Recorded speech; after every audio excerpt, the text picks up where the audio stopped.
bersama umat, dan itu menjadi cita-cita yang diungkapkan bahkan sejak mendapatkan seminari.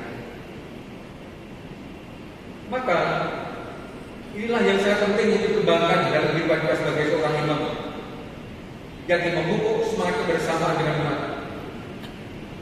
Karena untuk umatlah kita habiskan.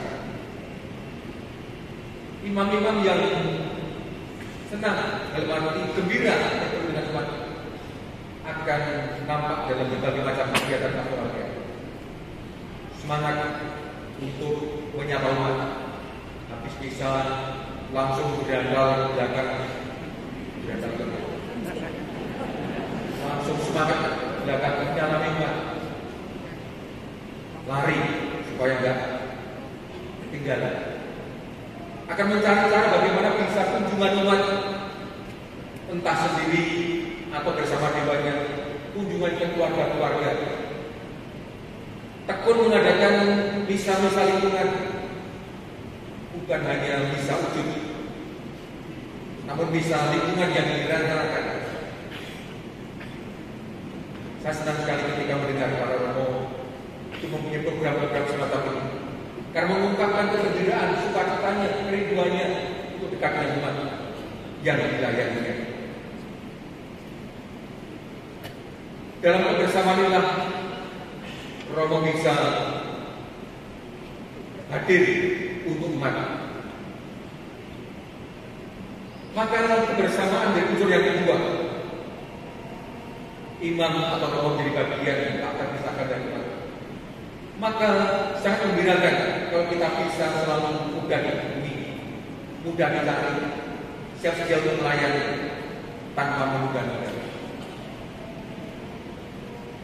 Itu saja menjadi harapan kita sekalian. Siap sedia untuk mendengarkan cerita umat, kisah umat, keluh kesah umat dengan hati, dengan empati. Bukan sekedar mendengar, namun mendengarkan dengan hati. Termasuk ketika melayani pengakuan dosa. Hari-hari ini ketika kita masuk ke tahun jubileum, saya sangat bangga sekali ketika mendengar para romo itu memberikan kesempatan, memberikan diri untuk pelayanan sampai berjam-jam di tempat pengakuan untuk mendengarkan umat. Bahkan yang kita sampai 4,5 jam berduduk tanpa berhenti terus untuk mendengarkan. Sebuah kerelaan untuk mendengarkan. Dan kali dalam kehidupan sehari-hari mencoba untuk memahami situasi umat dan ikut ngerasake, melu ngerasake loro lapane umat, ikut merasakan keprihatinan umat. Inilah salah satu ciri khas imam yang sungguh-sungguh umat, imam yang sungguh-sungguh menjadi milik umat.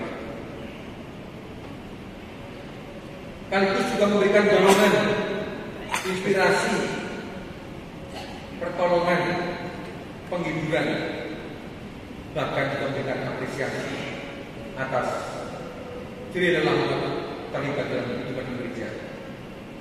Pertanyaannya adalah, sudahkah kita seperti itu selama ini?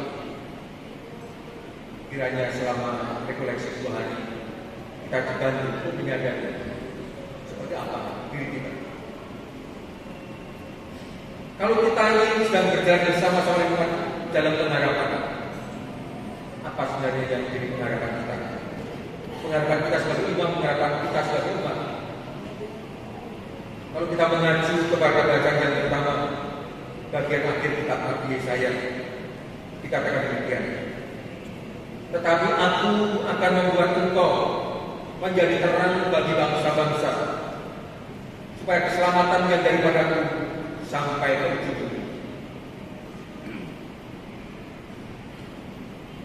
Ada begitu banyak pengharapan yang kita miliki, yang kita hidupi, namun akhirnya hanya satu yang menjadi harapan terakhir kita, yakni keselamatan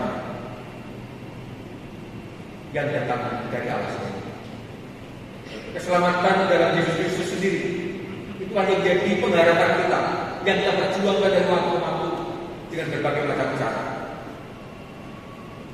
Maka dalam hal ini kita para imam mempunyai tugas khusus, tugas istimewa untuk mendampingi umat, membantu umat supaya akhirnya bisa mencapai, menemukan, mendapatkan keselamatan itu.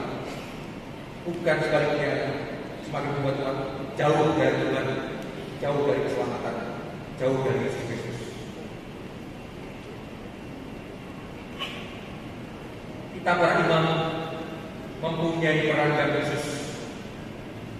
Bagaimana cara Yesus dalam Injil, kita ini seperti para rasul menjadi terang dunia yang diharapkan memancarkan cahaya pengharapan. Dalam perjalanan ini, perjalanan bersama umat, ada kalanya terang ini berada di ujung barisan, tengah di depan sendiri, untuk memberi arah, menunjukkan arah, memberikan tuntunan. Ada kalanya di tengah untuk mengobarkan semangat dan mengobarkan motivasi. Ada kalanya di bagian belakang untuk mendorong, menyemangati dari belakang dan memberikan apresiasi. Nah, peran kita sebagai cahaya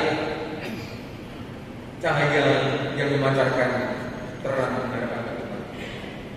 Mungkin semboyan yang pernah diungkapkan oleh Ki Hajar Dewantara, ing arsa soh lodo ing madya bangun karso tuturi andayani.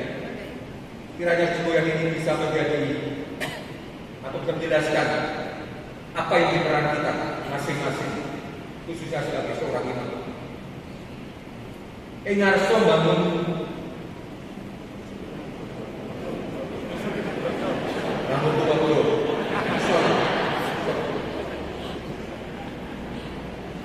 Engarso asum lodo, memberi contoh kepada bagi umat, bagi orang yang selalu pengharapan, meskipun menghadapi kesulitan, tantangan, penderitaan, tetap semangat punya pengharapan, tidak lupa, tidak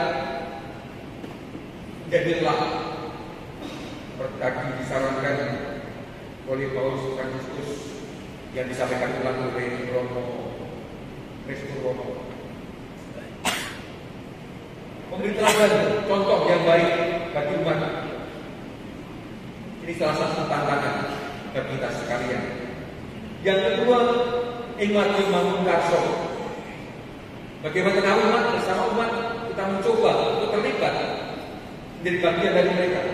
Melu nyambung gawe, melu nandani, dan sekaligus mengubarkan semangat umat untuk mewartakan Injil dan membawa Kristus ke tengah masyarakat. Tidak cukup pemerintah atau membuat program-program, namun menciptakan suasana sehingga memungkinkan semua beriman terlibat dan kita sendiri ikut di dalamnya. Menu mandang itulah salah satu yang dia lakukan. Dia jadi umat senang sekali dan mengungkapkan, Bapak Uskup, Romo kami itu sangat konsekuen, selalu ikut nandani, melu cawe-cawe untuk melakukan kegiatan bersama umat. Tuturi Handayani, dari belakang kita memberikan dorongan, sport, memberikan inspirasi dan lain sebagainya yang membuat umat semakin semangat. Namun ini semua bukanlah sesuatu yang mudah. Selama rekoleksi saya dan kiranya Pak Romo telah diarahkan oleh Romo Kristus Romo saya ini untuk menyadari bahwa kita ini imam dengan banyak keraguan. Anugerah imamat kita tidak terima dalam keraguan.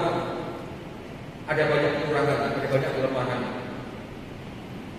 namun toh kita dipilih oleh Tuhan. Ada banyak keterbatasan yang menyebabkan kegagalan dalam melakukan tugas pelayanan. Namun toh selalu memberi kesempatan untuk bangkit kembali, mencoba lagi dan mencoba lagi.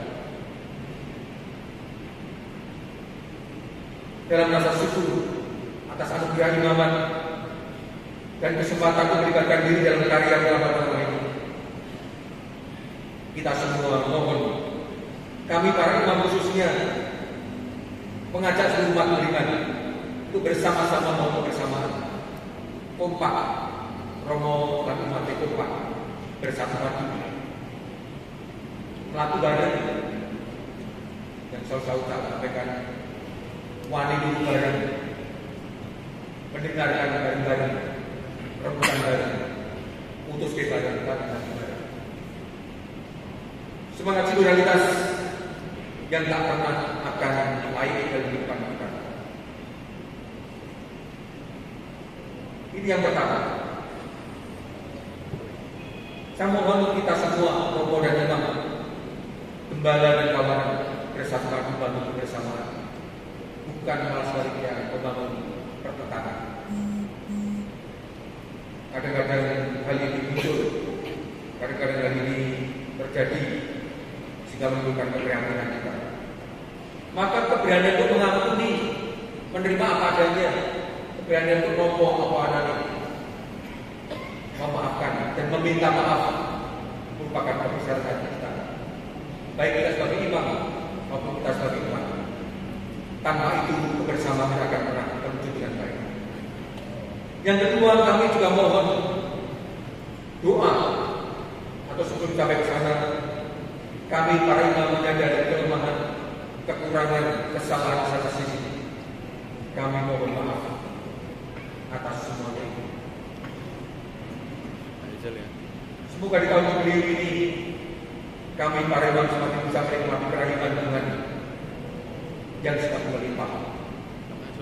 Dan yang ketiga, mohon doa agar kami para imam yang hari ini akan memperbaharui janji imamat semakin dimampukan untuk mengikuti panggilan pelayanan, mewujudkan pengharapan dengan penuh kesetiaan dan kesungguhan. Doa panjenengan semua sungguh menjadi kekuatan kami